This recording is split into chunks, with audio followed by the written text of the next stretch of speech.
नमस्कार दोस्तों, बहुत बहुत स्वागत करता हूं आप सभी का एक और नई वीडियो के अंदर। टाइटल और थंबनेल देख के आप सभी को पता चल गया होगा। आज की वीडियो में हम बात करने वाले हैं बीकॉम प्रोग्राम और ऑनर्स के अंदर सेमेस्टर 3 के अंदर one of the important subject financial management को लेकर के। अगर आप लोग हमारे रेगुलर व्यूअर हैं तो आप सभी को पता होगा, ऑलरेडी मैंने आपके चैप्टर 6 को शुरू कर दिया है, जो काफी इंपॉर्टेंट चैप्टर रहता है। And the title of the chapter is leverage analysis. इस कड़ी में मैं ऑलरेडी 2 वीडियोस अपलोड कर चुका हूं, जहां पे पार्ट 1 या क्लास 1 के अंदर हम लोगों ने सीखा था जितने भी तमाम फॉर्मूलेज है, जितनी भी ट्रिक है, जितने भी बेसिक कॉन्सेप्ट है, सब कुछ हम लोगों ने अपने पार्ट 1 के अंदर बनाया था। फिर पार्ट 2 के अंदर हम लोगों ने काफी डिटेल में डिस्कशन किया था। अगर आप लोगों ने देखा हो तो ये तमाम न्यूमेरिकल्स मैंने आपको समझाई थी। अगर आपको बैलेंस शीट दिया जाए तो किस तरीके से सोल्व करना है, इस तरीके का क्वेश्चन दिया जाए तो किस तरीके से सोल्व करना है, अलग अलग तरीके के क्वेश्चन माने हम लोगों ने अपनी सेकंड क्लास के अंदर प्रैक्टिस किए थे। ये क्लास 3 रहने वाली है, मैं ऐसा मान के चल रहा हूं। उम्मीद करता हूं आप सभी ने दोनों क्लासेस लगा ली होंगी। दोनों क्लासेस अटेंड करने के बाद ही आप लोग तीसरी क्लास लगाइएगा, तभी आपको चीजें समझ में आएंगी। आज की वीडियो में हम बात करने वाले हैं, चाहे आप लोग बीकॉम प्रोग्राम के स्टूडेंट हो, चाहे आप लोग ऑनर्स के स्टूडेंट हो, कुछ ऐसे 2 इंपॉर्टेंट क्वेश्चन जिनके आपके एग्जामिनेशन में आने की प्रोबेबिलिटी, चांसेस, संभावना बहुत ज्यादा रहने वाली है। दोनों के दोनों क्वेश्चन आपकी किताब के अंदर डाले गए हैं, आप किताब यूज कर सकते हैं। टेक्समैन पब्लिकेशन की तरफ से आरपी रस्तोगी सर की इस किताब के अंदर दोनों एग्जांपल मान लीजिए, क्वेश्चन मान लीजिए दिए हुए हैं, बाकायदा सॉल्यूशन के साथ भी दिए हुए हैं। और आज की वीडियो में हम लोग डिटेल में डिस्कशन भी करने वाले हैं। उम्मीद करता हूं वीडियो को आखिरी तक जरूर देखेंगे। वीडियो अगर आपको यूजफुल लगता है, हेल्पफुल लगता है तो इसे लाइक करके अपने दोस्तों के साथ शेयर जरूर करेंगे। बहरहाल विदाउट वेस्टिंग द टाइम चलिए शुरू करते हैं। देखिए 2 क्वेश्चन करेंगे, काफी लंबे क्वेश्चन है, पूरे पूरे नंबर आपको दिला सकते हैं अगर आप लोग अच्छे से क्वेश्चन को रीड करते हैं, एक एक टर्म को मेंशन करते हैं। फॉर्मेट भी बनाना सिखाऊंगा, वैसे हम लोग पहले डिस्कशन कर चुके हैं, और क्वेश्चन को एग्जैक्ट आंसर तक लेके जाना भी सिखाऊंगा। देखिए ये आपका एक क्वेश्चन रहने वाला है जो है इलिस्ट्रेशन 11.10 के नाम से, काफी बार एग्जाम के अंदर मल्टीपल टाइम्स रिपीट हुआ है। यहाँ पे क्या दिया हुआ है, यहाँ पे आपको शेयर कैपिटल दिया हुआ है, कितना दिया हुआ है, 10 लाख रुपए है। और यहाँ पे ये भी बता दिया है हर एक शेयर का प्राइस कितना दिया हुआ है, 10 रुपए दिया हुआ है। अब ध्यान से देखिएगा, यहां से आप लोग क्या कैलकुलेट कर सकते हैं, यहां से हम लोग नंबर ऑफ शेयर्स को कैलकुलेट कर सकते हैं। माने हमको सबसे पहले क्या दिया हुआ है, हमको शेयर कैपिटल दिया हुआ है। अगर मैं यहाँ पे लिख दूं शेयर कैपिटल, तो शेयर कैपिटल कितना दिया हुआ है आपका, 10 लाख दिया हुआ है। और आपके शेयर का प्राइस कितना दिया हुआ है, देखिए सिंगल शेयर की बात कर रहा हूं, ठीक है। शेयर प्राइस कितना दिया हुआ है आपका, 10 रुपए दिया हुआ है। तो अगर मैं कहूं आपको नंबर ऑफ शेयर्स निकालने हैं तो कैसे निकालेंगे, अगर आप लोग यहाँ पे क्या निकालना चाहते हैं, नंबर ऑफ शेयर्स निकालना चाहते हैं, तो इसको इससे डिवाइड कर देंगे। माने हमारे पास डिजिट आ जाएगी, 10 लाख को 10 से डिवाइड करेंगे तो अपने पास कितना डेटा आ जाएगा, 1 लाख आ जाएगा। क्लियर, तो बहुत बेसिक सा डेटा था, उम्मीद करता हूं यहां तक समझ में आ गया होगा। तो ये वाली बात आपको समझ में आई, बताइए यहां तक, उम्मीद करता हूं समझ में आ गई होगी। अब देखिए थोड़ा सा आगे चलेंगे और यहाँ पे हम लोग आगे इस डेटा को पढ़ने वाले हैं। देखिए आगे क्या लिखा हुआ है, आगे लिखा हुआ है the company has to depth, यानी कि कितना कर्ज दिया हुआ है, टोटल 6 लाख दिया हुआ है, जिसके ऊपर आपको 10% के रेट के हिसाब से इंटरेस्ट देना है। माने यहाँ से आप लोग इंटरेस्ट भी निकाल सकते हैं। तो मैं यहाँ पे इंटरेस्ट लिख रहा हूं, आपका 6 लाख का 10% कितना बनता है, 60,000 रुपए बनता है। तो यहाँ पे आपने क्या निकाल लिया, आपका इंटरेस्ट भी कैलकुलेट कर लिया। आगे देखिए क्या लिखा हुआ, the sales of a firm are 3000 unit. ध्यान से देखिएगा, 3000 यूनिट माने ये आपकी आउटपुट है। मैं इसको क्या लिख सकता हूं, आउटपुट। आउटपुट कितनी दी हुई है आपकी, आपकी 3 लाख दी हुई है। यहाँ पे ध्यान से देखिएगा, ये क्या दी हुई है आपकी, 3 लाख दी हुई है। और ये पर एनम है, 1 साल की आपकी आउटपुट है। और 1 यूनिट का सेलिंग प्राइस 5 रुपए है। माने आप लोग लिख सकते हैं सेलिंग प्राइस पर यूनिट, अगर आप लोग ध्यान से देखेंगे तो कितना रुपए है, 5 रुपए है। अगर मैं इन दोनों की हेल्प से टोटल सेल्स को कैलकुलेट करना चाहूं तो कर सकता हूं। अगर मैं टोटल आउटपुट को पर यूनिट कॉस्ट से मल्टीप्लाई कर देता हूं तो हमारा कितना हो जाएगा, हमारा डेटा निकल के आ जाएगा। माने 3 को अगर 5 से मल्टीप्लाई करूंगा तो 5 दिया 15 लाख, माने हमारे पास सेल्स कितने की हो जाएगी, 15 लाख की हो जाएगी। ये डेटा यहां तक दिया हुआ है। यहाँ पे ये भी दिया हुआ है जो आपका वेरिएबल कॉस्ट है वो 3 रुपए पर यूनिट है। अगर आप लोग वेरिएबल कॉस्ट को कैलकुलेट करना चाहते हैं तो देखिए आपके पास 3 लाख आउटपुट यूनिट है और एक की कॉस्ट कितनी है आपकी 3 रुपए है, आई होप कि 3 रुपए ही है। तो टोटल को कैलकुलेट करेंगे तो कितना आ जाएगा, 3 लाख मल्टीप्लाई बाय 3 कितना आ जाएगा, 9 लाख। तो यानी कि आपकी वेरिएबल कॉस्ट कितनी आ गई है, 9 लाख रुपए आ गई है। 2 लाख रुपए आपको फिक्स्ड कॉस्ट दिया हुआ है, माने फिक्स्ड कॉस्ट कितना दिया हुआ है आपको, 2 लाख दिया हुआ है। यहां तक उम्मीद करता हूं आपको समझ में आ गया होगा। The company page has tax 35%। अब यहाँ पे आप लोग क्या लिख सकते हैं, आप लोग लिख सकते हैं टैक्स कितना है आपका 35% दिया हुआ है। ये बाद की बात है। इसने क्या कहा है, अगर आप लोग सेल को इंक्रीज कर देते हैं 10%, माने आपको क्या इंक्रीज करना है, सेल इंक्रीज करना है। कितना इंक्रीज करना है, 10%। देखिए आपकी टोटल यूनिट्स कितनी थी, आपकी टोटल यूनिट थी 3 लाख यूनिट। अगर आप इसको 10,000 से 10% से इंक्रीज करते हैं तो कितना हो जाएगा, 3,30,000 हो जाएगा, क्योंकि 3 लाख का 10% कितना होता है, 30,000 इंक्रीज हो गया ना। यानी कि यहाँ पे सेकंड जो सिचुएशन बन रहा है, अगर आप लोग यहाँ पे देखेंगे सेल्स की बात करते हैं, तो यहाँ पे सेल्स की अगर मैं बात करूं तो आपको कैलकुलेट करना पड़ेगा 10% इंक्रीमेंट के हिसाब से, माने 3,30,000 और मल्टीप्लाई में एक यूनिट का प्राइस कितना था, 5 रुपए था। क्लियर। तो ऐसे करके आपको क्या करना है, कैलकुलेट करना है। आपको पूछा क्या गया है, ईपीएस के अंदर कितना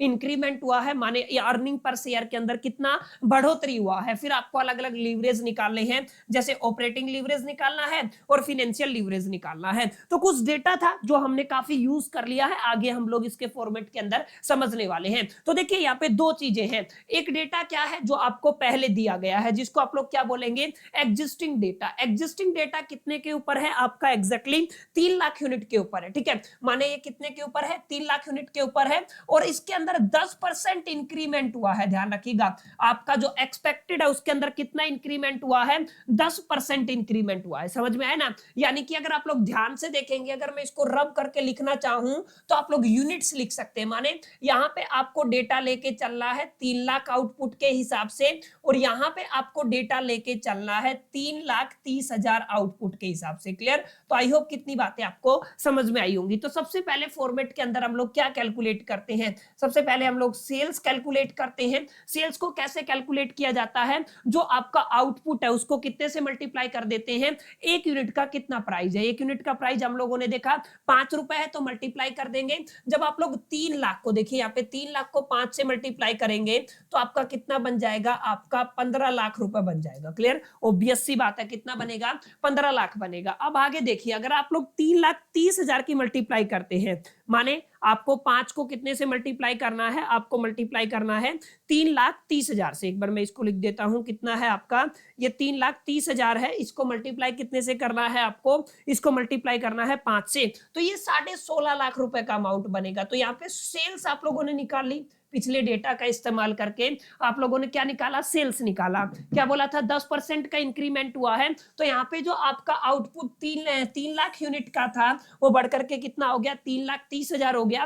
तो इसी हिसाब से आपको सेल कैलकुलेट कर लिया, 15 लाख हो गया 3 की, अगर आप लोग 5 से मल्टीप्लाई करेंगे, और अगर आप लोग 3,30,000 की 5 से मल्टीप्लाई करेंगे तो 16,50,000 हो जाएगा। अब आपको क्या करना है, अब हमें इसके अंदर से लेस करना होता है। किसको लेस करना होता है, वेरिएबल कॉस्ट को। अगर आप लोग ध्यान से देखेंगे तो वेरिएबल कॉस्ट कितनी है, 3 पर यूनिट है, माने एक यूनिट के ऊपर वेरिएबल कॉस्ट कितना है, 3 रुपए है। तो 3 लाख को अगर आप 3 से मल्टीप्लाई करेंगे तो कितना हो जाएगा, आपका 9 लाख रुपए हो जाएगा। क्लियर। अब इसको अगर आप लोग मल्टीप्लाई करेंगे, माने 3,30,000 को अगर आप लोग मल्टीप्लाई करते हैं कितने से, 3 से, तो 9,90,000 आ जाएगा। तो यहाँ पे क्या लिख देंगे, 9,90,000। क्लियर है। इसको माइनस करना होता है, यहां से मैं इसको क्या कर दूंगा, माइनस कर दूंगा, तो आपको कॉन्ट्रीब्यूशन का वैल्यू आ जाएगा। माने 15 लाख में से 9 लाख गया तो टोटल कितना बचेगा, 6 लाख बच जाएगा। ये किसका वैल्यू है, ये आपकी कॉन्ट्रीब्यूशन का वैल्यू है जो हमें यूज करना है। ठीक है, ये किसका वैल्यू है, कॉन्ट्रीब्यूशन का वैल्यू है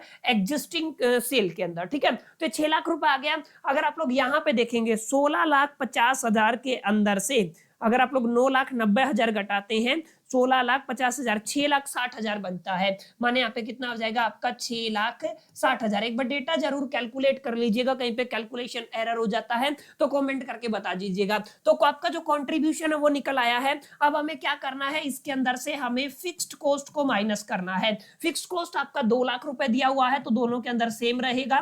माने यहाँ पे भी 2 लाख माइनस करना है, और यहाँ पे भी आपको क्या करना है, आपका 2 लाख माइनस करना है। दोनों के अंदर से 2 लाख माइनस कर देंगे, 6 में से 2 लाख जाएगा तो कितना बचेगा आपका 4 लाख बचेगा, ठीक है। और अगर आप लोग 6,60,000 में से 2 लाख गया तो 4,60,000 बच जाएगा। क्लियर, याद रखिएगा, ये आपका डेटा आ गया। तो ये वाली वैल्यू किसकी है, ये वाली वैल्यू है EBIT, earning before interest and tax की है। अब हमें इसके अंदर से क्या माइनस कर देना है, हमें इसके अंदर से इंटरेस्ट को माइनस कर देना है। इंटरेस्ट कितना है, अगर आपने देखा हो ध्यान से तो 10% था 6 लाख का, माने 60,000 रुपया इसके अंदर से हम लोग क्या कर देंगे, दोनों के अंदर से माइनस कर देंगे। 60,000 यहां से माइनस हो जाएगा, 60,000 यहां से माइनस हो जाएगा। तो यहाँ पे देखिएगा 4 लाख में से 60,000 गया तो कितना बचेगा, 3,40,000 बच जाएगा। अगर आप लोग यहाँ पे देखेंगे आपका सीधा सीधा 4 लाख बच जाएगा, ठीक है। तो यहाँ पे कितना आ गया है आपका 4 लाख बच गया है। अब हमें क्या करना है, ये वाली जो वैल्यू है इसको क्या कहते हैं, EBT वैल्यू कहते हैं।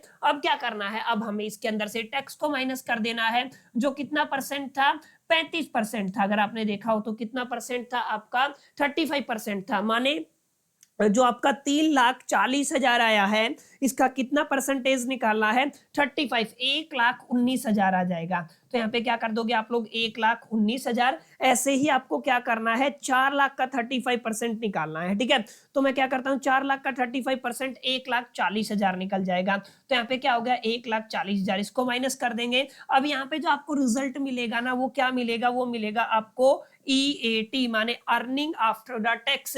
अगर आप लोग 3,40,000 में से माइनस कर देते हैं, किसको माइनस करना है, आपको 1,19,000 को माइनस कर देना है, ठीक है। तो यहाँ पे अगर मैं 1,19,000 को माइनस करता हूं, 2,21,000 का डेटा आता है, माने 2,21,000 का अमाउंट बनता है। काफी इंपॉर्टेंट डेटा है, ध्यान रखिएगा। अगर मैं 4 लाख के अंदर से माइनस करता हूं, कितने डिजिट को माइनस करना है मेरे को, 1,40,000 को माइनस करना है। तो यहाँ पे मैंने 1,40,000 माइनस कर दिया तो कितना आ गया, 2,60,000। क्लियर, तो यहां तक उम्मीद करता हूं आपको बातें समझ में आई होंगी। अब देखिए, अगर आपको यहाँ पे क्या क्या दिया हुआ है, यहाँ पे हम लोगों ने कैलकुलेट करना ऑलरेडी सीख ही रखा है। EBIT की वैल्यू आ गई, यानी कि earning before interest and tax की वैल्यू आ गई, कंट्रीब्यूशन की वैल्यू आ गई, EBT की वैल्यू आ गई और EAT की वैल्यू आ गई। इसका इस्तेमाल करके हमारे पास जो क्वेश्चन में पूछा गया है अर्निंग पर शेयर, उसको निकाला जा सकता है। अर्निंग पर शेयर के केस में हमें क्या करना होता है, नंबर ऑफ शेयर को इस डिजिट से मल्टीप्लाई कर देना है। और आपने देखा पीछे मैंने बताया था नंबर ऑफ शेयर्स कितने आए थे आपके, 1 लाख आए थे। तो 1 लाख से हम लोग इसको डिवाइड कर देंगे। तो आपका जो एग्जिस्टिंग है, एक तो आपका किसके लिए आएगा, एग्जिस्टिंग के लिए आएगा, एक आपका एक्सपेक्टिंग के लिए आएगा EPS, ठीक है, यानी कि अर्निंग पर शेयर। तो अगर आप लोग 2,21,000 को अगर आप लोग डिवाइड करते हैं 1 लाख से, माने अगर आप लोग 2,21,000 को डिवाइड करते हैं, कितने से डिवाइड करना है, 1 लाख से अगर हम डिवाइड करते हैं तो आपका बनता है 2.21, याद रखिएगा 2.21। और अगर आप लोग 2,60,000 को डिवाइड करते हैं कितने से, 1 लाख से, तो यहाँ पे डेटा आएगा आपका 2.6। क्लियर, तो यहाँ पे ये अर्निंग पर शेयर आया है। अब एक बार वापिस से क्वेश्चन के ऊपर चलते हैं और पढ़ते हैं क्या है। देखिए क्वेश्चन ने पूछा है एग्जैक्टली परसेंटेज कितना इंक्रीज हुआ है। देखिए अगर आपको परसेंटेज चेंज निकालना है, किसके अंदर की बात हो रही है, EPS के अंदर, डायरेक्ट लिख दीजिए परसेंटेज चेंज इन EPS। तो आपको क्या करना है, देखिए EPS के अंदर जो बदलाव आया, दोनों वैल्यूज के बीच में दो फर्क है, अपोन में जो आपकी एग्जिस्टिंग वैल्यू है, क्या है आपकी एग्जिस्टिंग वैल्यू है, उसको मल्टीप्लाई कितने से करना है, आपका 100 से मल्टीप्लाई करना है। जैसे चेंज कितना आया है, अगर आप लोग ध्यान से देखेंगे, आपका 2.21 से कहां पे पहुंच गया है, आपका 2.6 के पास पहुंच गया है। माने 2.6 के अंदर से माइनस कर दिया मैंने 2.21 को, तो 0.39 आ गया है। तो आपका चेंज कितना आया, 0.39 आया। एग्जिस्टिंग वैल्यू हमारे पास कितनी है, माने जो पहले वैल्यू थी एग्जिस्टिंग वैल्यू, ये है आपकी 2.21। तो मैं इसको डिवाइड कर दूंगा 2.21 से और मल्टीप्लाई कितने से कर दूंगा, 100 से। तो इसको अगर आप लोग सोल्व करते हैं, 0.39 को मैं डिवाइड कर देता हूं 2.21 से, मल्टीप्लाई कर देता हूं 100 से, तो ये बनेगा आपका 17.64%। ये नेट इंक्रीज हुआ है अर्निंग पर शेयर के अंदर, ठीक है। तो बहुत बेसिक फॉर्मूला है, इससे आप लोग कैलकुलेट कर पाएंगे कि एग्जैक्टली आपका अर्निंग पर शेयर कैसे कैलकुलेट किया जाता है, ठीक है। तो बहुत बेसिक सा सवाल था, काफी प्रैक्टिस हम लोग पीछे भी कर चुके हैं। यहां तक उम्मीद करता हूं चीजें आपको समझ में आई होंगी। ये वाला फॉर्मेट हम लोग लगातार बनाते आए हैं, तो यहाँ पे सिर्फ कैलकुलेशन बेस्ड है। अगला क्वेश्चन देखिए, आपको निकालना है ऑपरेटिंग लीवरेज। अब मैंने आपको कितनी बार सिखाया डिग्री ऑफ ऑपरेटिंग लीवरेज कैसे निकालते हैं। आप लोग कॉन्ट्रीब्यूशन निकाल लीजिए, उसको earning before interest and tax से डिवाइड कर दीजिए, ठीक है। अब यहाँ पे देखिए कॉन्ट्रीब्यूशन कितना है, यहाँ पे है आपका 6 लाख, तो कितने से कितना आ जाएगा, यहाँ पे आपका 6 लाख वैल्यू आ जाएगा। अगर इसी में देखेंगे 4 लाख से डिवाइड करना है तो कितना आ गया आपका 4 लाख आ गया। इसको सोल्व कर लीजिए, आपकी वैल्यू आ जाएगी। अगर यहां पे देखना चाहते हैं 6,60,000 को 4,60,000 से डिवाइड कर देंगे, माने 6,60,000 को हमें कितने से डिवाइड करना है, 4,60,000 से डिवाइड करना है। तो ये किसके लिए आ जाएगा, ये आपका डिग्री ऑफ ऑपरेटिंग लीवरेज आ जाएगा, आपकी जो एक्सपेक्टेड वैल्यू है उसके लिए, और ये किसके लिए आ जाएगा, आपकी एग्जिस्टिंग की वैल्यू के लिए। अगर आप लोगों को डिग्री ऑफ फाइनेंशियल लीवरेज निकालना है तो वही आप लोग किसको डिवाइड करेंगे, earning before interest and tax को किससे डिवाइड कर देंगे, ईबीटी से डिवाइड कर देंगे दोनों केस में, तो आपको नेट वैल्यू या आंसर मिल जाएगा। तो इस तरीके के सवाल अक्सर पूछे जाते हैं, ये काफी बार रिपीट हुआ, दैट्स व्हाई मैं आपका ये सेपरेट वीडियो बना रहा हूं केवल 2 क्वेश्चन के लिए। हालांकि लंबा रहेगा, करीब करीब 25-30 मिनट का वीडियो हो जाएगा, क्योंकि क्वेश्चन लेंथी है, इसको समझने में थोड़ा टाइम तो वक्त तो समय तो लगता है, ठीक है। आई होप कि ये क्वेश्चन समझ में आया होगा, कमेंट करके जरूर बताइएगा, कोई भी डाउट है तो हम डेफिनेटली उसको अगली वीडियो में सोल्व करने की कोशिश करेंगे। इससे भी बड़ा सवाल ये है, ये काफी डिफिकल्ट सवाल है आपका, जो आपकी आरपी रस्तोगी वाली किताब उसमें 11.6 इलस्ट्रेशन के नाम से है। देखिए क्या दिया हुआ है, यहाँ पे क्या दिया हुआ है, आपका शेयर कैपिटल दिया हुआ है जो 10 लाख रुपए है, एक शेयर का प्राइस 100 रुपए है। तो अगर आप लोग नंबर ऑफ शेयर्स निकालना चाहते हैं तो कितना आ जाएगा, मैं यहाँ पे लिख देता हूं नंबर ऑफ शेयर्स। तो नंबर ऑफ शेयर्स अगर आप लोग 10 लाख 100 से डिवाइड करेंगे तो आपका कितना आ जाएगा, 10,000 आ जाएगा। माने नंबर ऑफ शेयर्स कितने हैं हमारे पास, 10,000 है। आगे देखिए क्या है, डिबेंचर। डिबेंचर जब भी दिया होता है और उसका जो परसेंटेज है वो इंटरेस्ट को रिप्रेजेंट करता है, किसको करता है, आपका इंटरेस्ट को रिप्रेजेंट करता है। ये अगर 10 लाख का 10% निकालेंगे तो आपका 1 लाख हो जाएगा। क्लियर, वैल्यूज आपको थोड़ा सा कैलकुलेशन थोड़ी सी फास्ट होनी चाहिए। अब यहाँ पे देखिएगा सेलिंग प्राइस 10 पर यूनिट है, सेलिंग प्राइस पर यूनिट कितना है, 10 है, और आपका जो वेरिएबल कॉस्ट है वो 6 पर यूनिट है, और जो आपका फिक्स्ड कॉस्ट है, माने जिसको आप लोग क्या कहते हैं फिक्स्ड कॉस्ट, वो कितना है आपका 2 लाख रुपए। याद रखिएगा फिक्स्ड कॉस्ट कितना दिया हुआ है आपका, 2 लाख रुपए दिया हुआ है। यहाँ पे क्या कह रहा है, number of output unit 1 lakh से बढ़कर के आपको कितनी रखनी है, 1,20,000। तो देखिए एक केस आप लोग ले लीजिए 1 लाख से लेके, और दूसरा कितना आ जाएगा 1,20,000। 2 केस यहाँ पे बनेंगे, एक आपका प्रेजेंट रहेगा, एक जो है एग्जिस्ट है, एक एक्सपेक्टिंग वाला केस बन जाएगा। बाकी सब वैल्यूज यहाँ पे गिवन है। जैसे अगर आप लोग ध्यान से देखेंगे तो मैंने टेबल बना दी है, यहाँ पे क्या है आपका 1 लाख वाला कॉलम, यहाँ पे कितना है 1,20,000 वाला कॉलम। अगर आप लोग सेल्स को कैलकुलेट करना चाहते हैं तो क्या फॉर्मूला होता है, जो भी आपकी आउटपुट है उसको मल्टीप्लाई कर दीजिए जो भी उसका सेलिंग प्राइस पर यूनिट है। क्लियर है, इसी से मल्टीप्लाई कर देंगे। जैसे यहाँ पे 1 लाख यूनिट है और सेलिंग प्राइस कितना है, 10 रुपया है, तो 1 लाख गुना 10 कितना हो जाएगा आपका, 10 लाख हो जाएगा। तो यहाँ पे आप लोग कितना लिख देंगे, 10 लाख लिख देंगे। वैसे ही 1,20,000 है, अगर आप लोग 10 से मल्टीप्लाई करते हैं तो अमाउंट कितना बन जाता है आपका, 12 लाख बन जाता है। ये सेल हो गया है। अब आपको क्या करना है, माइनस कर देना है इसके अंदर से जो भी आपकी वेरिएबल कॉस्ट है। अब वेरिएबल कॉस्ट एक यूनिट के लिए कितनी दे रखी है, 6 दे रखी है। तो अगर आप लोग ध्यान से देखेंगे, अगर आप लोग 1 लाख को 6 से मल्टीप्लाई करेंगे तो अमाउंट बनेगा आपका 6 लाख रुपए। क्लियर, अगर आप लोग 12 को 6 से मल्टीप्लाई करेंगे, 12 छिक 48, माने अगर आप लोग ध्यान से देखेंगे, नहीं 12 छिक 78, यानी कि 12 मल्टीप्लाई बाई 6, ये 72 72, माने कितना हो जाएगा, 7,20,000 हो जाएगा। क्लियर, तो इसको माइनस कर देंगे तो हमें यहाँ पे कंट्रीब्यूशन मिल जाएगा। अगर आप लोगों ने 10 में से 6 को माइनस किया तो कितना आ गया आपका, 4 लाख आ गया। ओके, ये आपका कंट्रीब्यूशन वैल्यू है, याद रखिएगा कौन सी वैल्यू है, ये कंट्रीब्यूशन वैल्यू है। ये 1 लाख यूनिट के लिए, 1,20,000 यूनिट के लिए। अगर आप लोग 12 में से 7,20,000 को माइनस करते हैं तो कितना बचेगा, 4,80,000, माने यहाँ पे कितना जाएगा, 4,80,000। क्लियर, सिंपल सी वैल्यू है। अगर आप लोग यहाँ से माइनस कर देते हैं फिक्स्ड कॉस्ट को तो कितना हो जाएगा, fixed cost I think 2 lakh रुपया था, 2 लाख था, तो यहाँ से भी आप लोग 2 लाख को माइनस कर दीजिए और यहां से भी आप लोग क्या कर दीजिए 2 लाख को माइनस कर दीजिए। तो यहाँ पे मैंने 2 लाख को माइनस कर दिया है, तो यहाँ पे कितना बच जाएगा 2,80,000 बच जाएगा, और यहाँ पे कितना बच जाएगा केवल और केवल आपका 2 लाख बच जाएगा। ये 2 लाख किसकी वैल्यू आई है, ये आई है earning before interest and tax, याद रखिएगा earning before interest and tax. ठीक है, अब हमें इसके अंदर से क्या माइनस करना है, लेस करना है इसके इंटरेस्ट को। इंटरेस्ट मैंने बताया था यहाँ पे दे रखा है आपका कितना आया था 1 लाख रुपए आया था, 10 लाख का 10% कितना आ जाएगा 1 लाख, तो यहाँ पे कितना आ जाएगा आपका 1 लाख अमाउंट आ गया, माइनस कर दीजिए। यहाँ पे भी आप लोगों का 1 लाख अमाउंट आ गया, इसको भी क्या कर देना है माइनस कर देना है। तो यहाँ पे बचेगा 1,80,000 रुपया, और यहाँ पे कितना बचेगा केवल और केवल 2 लाख में से 1 लाख चला जाएगा, तो 1 लाख बचेगा। ये है आपका अर्निंग बिफोर द टैक्स। ठीक है, अगर आप लोग देखेंगे टैक्स की वैल्यू दी हुई है 50% दिया हुआ है टैक्स। ठीक है, तो 50% मतलब 50%, अगर आप लोग यहाँ पे माइनस कर देते हैं टैक्स को, जो कितना है @50% है, तो टैक्स इसका कितना हो जाएगा 50,000 माइनस हो जाएगा, यहाँ से 1,80,000 का कितना हो जाएगा 90,000 माइनस हो जाएगा, तो यहाँ पे कितनी बच गई वैल्यू आपकी 90,000 बच गई है,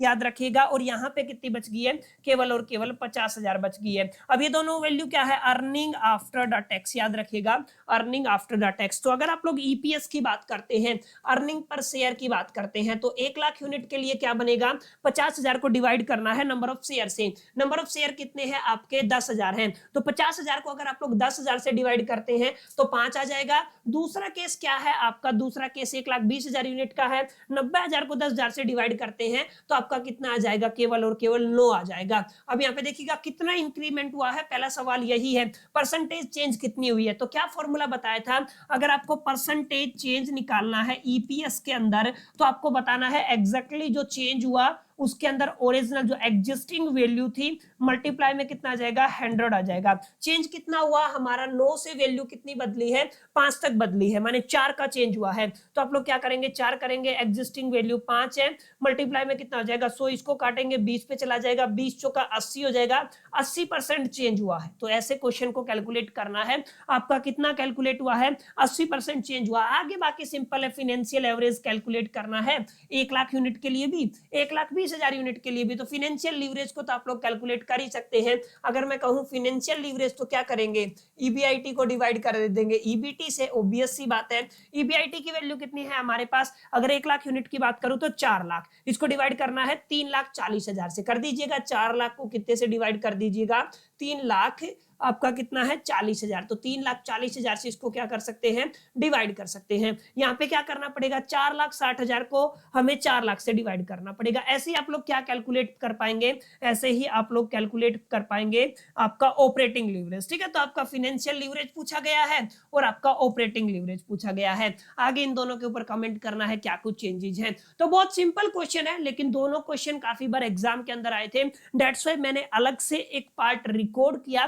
ताकि आपका कोई भी क्वेश्चन ऐसा ना रह जाए जो आपको एग्जामिनेशन में देखने को मिले। तो दोनों क्वेश्चन थे, उम्मीद करता हूं आपको चीजें समझ में आई होंगी। कैलकुलेशन बेस्ड है, जिनको नहीं समझ में आया ऑब्वियस सी बात है, मेरा ये मानना है कि आपने दोनों वीडियोस पार्ट 1 और पार्ट 2 नहीं देखा, वहां पे मैंने डिटेल में खोल करके एक एक कॉन्सेप्ट को एक्सप्लेन किया हुआ है। यहाँ पे केवल और केवल प्रैक्टिकल इंप्लीमेंटेशन है। वीडियो अगर आपको हेल्पफुल लगा, यूजफुल लगा तो लाइक कर दीजिए फटाफट से, दोस्तों के साथ शेयर करना मत भूलिएगा। चैनल पे पहली बार आए हैं तो सब्सक्राइब करके बेल आइकन को जरूर प्रेस कर दीजिएगा। अगली वीडियो में मिलते हैं, जब तक के लिए मैं सोल दी बेस्ट, लकी प्लर।